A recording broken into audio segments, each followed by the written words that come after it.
Eh bien, bonjour à toutes et à tous. Dans cette vidéo, je tenais à expliquer un peu ce que je propose sur mon site internet www.conscience-en-vous.fr.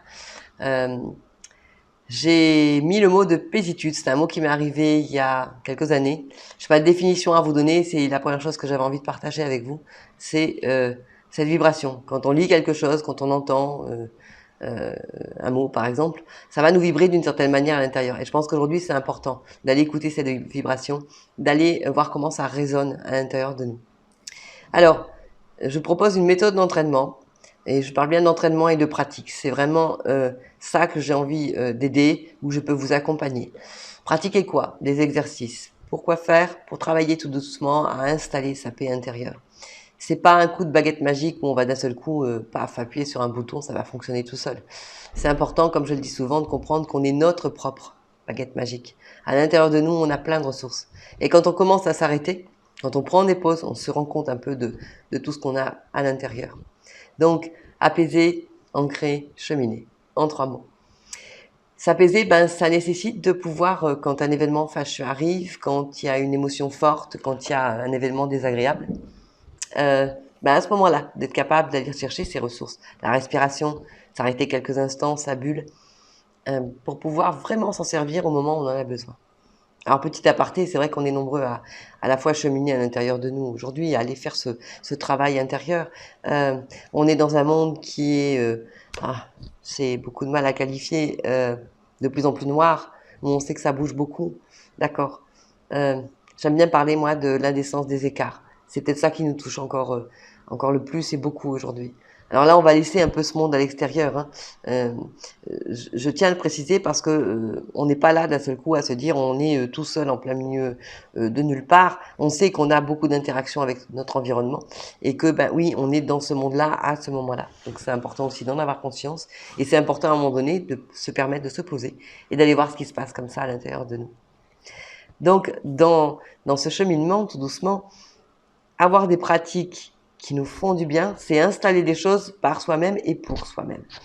Et pratiquer, c'est pas toujours facile parce que le mental, il va beaucoup bouger au départ, hein. C'est peut-être la première des choses à constater. C'est vrai qu'on lit beaucoup de livres et ça, c'est extraordinaire. On a un accès à la connaissance qui est merveilleux. On sait des choses. Mais alors, passer à la pratique ou faire quelque chose, c'est pas toujours facile. Parce que lui, là-haut, ça va blablater beaucoup, ça va bouger à l'intérieur, les émotions, les sentiments, etc. Et donc, ben, quand on a un peu du mal tout seul, c'est bien d'être accompagné. Moi, je suis passée par là, c'est pas facile. J'ai eu des gens extraordinaires à mes côtés. Et voilà, aujourd'hui, de mon métier de formatrice, j'ai décidé de continuer à cheminer sur cette nouvelle activité.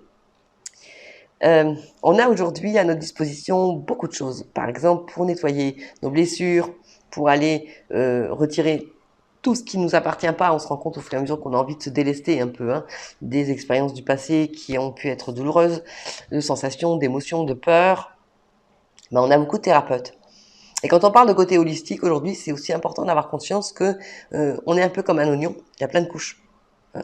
Et que des fois, sur un seul sujet, il faut aller travailler plusieurs couches, il faut aller les percer, les nettoyer, pour pouvoir justement arriver à un état. Et on parle bien de notre état d'être un peu plus calme. Aujourd'hui, on est nombreux et là, moi, je le fais avec certains, donc avec une équipe, on travaille de manière holistique, c'est-à-dire que ben, certains s'occupent du corps physique, par exemple l'ostéopathie, va s'occuper du corps, du mental, donc on va dire qu'on va être sur l'axe de la psychologie. Et puis on a l'axe énergétique pour notre corps énergétique, que ce soit les nettoyages hein, divers et variés, la kinésiologie, etc., magnétisme, chacun va aller faire sa part. Et c'est important, je pense, hein, c'est ma vision en tout cas, de travailler ensemble parce qu'un être humain, quand il a un sujet qui est lourd et qui est sur plusieurs niveaux, ben, on va le travailler à chacun des niveaux. Si je propose des soins énergétiques également, donc sur tout ce qui va être équilibrage, nettoyage, déblocage des chakras, de l'aura, mon premier objectif, c'est de vous aider à apprendre à ressentir ce corps énergétique. Parce que entre deux séances, ben, on est seul avec soi-même. Et pendant ce temps-là, on fait quoi? Est-ce qu'on fait la même chose que quand on prend un médicament, par exemple, on prend un médicament, on attend son action, puis voilà, c'est fait. Ou est-ce qu'on se rend compte tout doucement que notre mental, nos pensées, notre énergie, notre corps physique, ben c'est à nous d'en prendre soin. Et donc, tout comme on a appris à lire tout comme on a appris à se laver, ben on peut apprendre tout doucement à ressentir, à percevoir son énergie. Parce que si au départ on a besoin des thérapies, des thérapeutes pour aider au nettoyage, au déblocage, à l'équilibrage, en faisant le travail par soi-même je répète, hein, de ressentir, excusez-moi, de percevoir, percer la vue à ce niveau-là, ben on va pouvoir par soi-même sentir ses centres énergétiques, ses chakras, son aura, etc. Et on va pouvoir faire cet équilibrage. L'objectif, il est simple. Tous les matins, comme on va se laver les dents, s'habiller ou peut-être sur une information, ben on va prendre 2 minutes pour faire sa bulle. Et prendre ces minutes-là, c'est prendre soin de son troisième corps, donc du corps énergétique. Alors, je ne parle pas beaucoup d'âme, de connexion dans cette vidéo précisément. C'est important aussi, c'est de mettre les mots qui nous vont bien. Moi, je vais parler d'âme, je vais parler de connexion, ce qui va peut-être pas forcément résonner à quelqu'un d'autre et ça n'a pas d'importance. Dans ce que je propose avant tout, c'est vraiment de travailler sur ses ressentis, ses perceptions, s'arrêter. Et pour ce faire, il y a plusieurs possibilités, des rendez-vous téléphoniques de quelques minutes pour vraiment guider dans des exercices pour que vous puissiez tout doucement installer l'état avant, l'état après un exercice. Et c'est la récurrence qui va faire que tout doucement, ça va être automatique. Je fais des ateliers aussi pour pouvoir justement tester plusieurs méthodes, vraiment les mettre en pratique et voir celle qui vous convient. C'est ce qui est important aujourd'hui, il n'y a pas une méthode qui est bonne ou mauvaise, il y a celle qui nous convient. Ça, c'est important. Et puis, il y a après le dernier mot qui est cheminer. Cheminer, le mental est très fort, ok. Par contre, il fait que son boulot. On n'est pas là pour le fustiger. Chaque organe à l'intérieur de nous va faire ce qu'il a à faire. Donc, l'estomac va mastiquer les aliments, les poumons vont respirer, le cœur va aider à la circulation du sang, etc. Le mental, il pense. Voilà, il est là pour ça. Donc, comprendre un peu son fonctionnement et pratiquer de l'autre côté pour pouvoir justement à un moment donné se rendre compte que on est responsable de ses pensées, qu'on peut y faire quelque chose quand il y en a beaucoup, beaucoup trop. Et puis, c'est trouver ce calme intérieur tout doucement, pas à pas, quoi qu'il se passe à l'extérieur.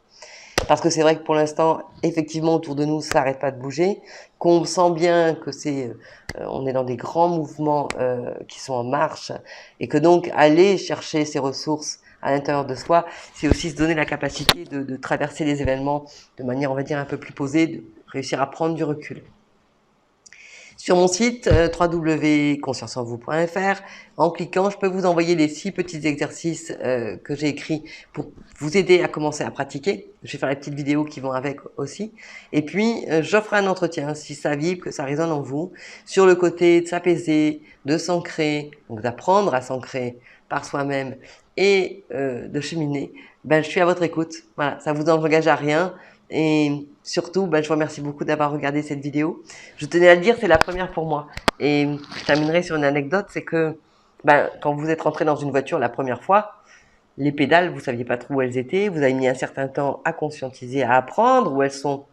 Et puis tout doucement, à l'entraînement, vous avez réussi à conduire la voiture sans plus y penser, on va dire, à mémoire vive. Dans l'entraînement ou dans la pratique, c'est pareil. On a cette fâcheuse envie, fâcheuse, je sais pas, mais on a envie que ça marche tout de suite là comme ça. Et non, il y a besoin d'apprendre quelque chose, de l'installer et de le pratiquer au quotidien. Voilà, je voulais terminer là-dessus. Je vous souhaite une excellente journée et puis je vous dis